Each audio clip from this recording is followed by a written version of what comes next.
حكاية من قاع الخابية. يا قاع الخابية يا ذات الذات، يا غول مخبي وكوم حكايات.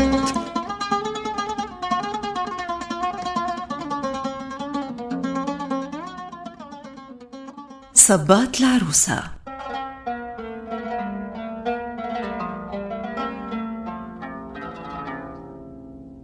هذه حكاية عمرها تو قريب 500 سنة، ناقلوها التوانسة خاصة سكان المدينة العربي جيل عن جيل، لبستهم ورعبتهم وصدقوها سنين ومنين، ووصلت أثرت لهم على حياتهم وتنقلاتهم في المنطقة هذيك.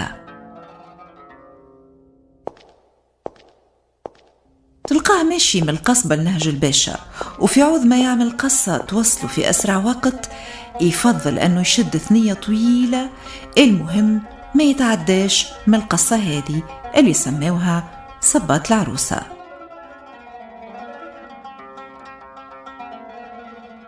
كي تقول صبات العروسة يمشي في بالك حسب المعنى الدارج في العامية التونسية اللي هو الحذاء اللي تلبسه العروسة. لا، مش هذا المعنى الصحيح. الصباط هنا عنده معنى آخر. يقولوا الباحثين في التراث اللي هي كلمة أندلسية تعني سقيفة ولا برتال ولا زقاق مسقف. والزقاقات المسقفة هذه هي في الأصل بناء عثماني نلقاوه في العاصمة ومدن أخرى داخل الجمهورية، كما صباط الظلام وصباط العجم، وكل زقاق وراه حكاية. حكايتنا اليوم على صباط العروسة. تقول الخرافة الشعبية القديمة اللي القصة هذه صارت في العهد الحفصي. يحكيوا على طفلة غصب عليها أبوها تعرس براجل ما تحبوش، ونهار العرس كيف جاي الكاليس اللي راكبة فيه العروسة متعدي في السقاق هذا اختفت، وكما يقولوها كانت الأرض لها بلاعة. ناس تقول الأرض تشقت وتحولت البير بلعها وما قعدت كان ربتها، وناس تقول الجن هو اللي اختفها.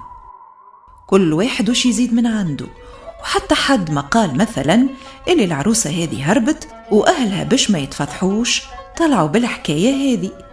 ما هو الناس وقتها تصدق كل شيء، ومن هارتها الناس صدقت اللي روح العروسة ساكن في هيك السقاق اللي سماوه صبات العروسة.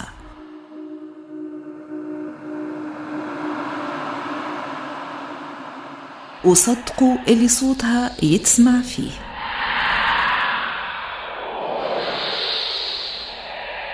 إيش خلى الناس ولات هاربة ما تتعداش منه، واللي قلبه قوي ويتعدى يلزمه يقعد ساكت، ما كانش تنتقم منه العروسة كما تقول الخرافة. هذه هي حكاية صبات العروسة، حكاية العقل ما يصدقهاش، أما تبقى فولكلور تراثي وخرافة شعبية.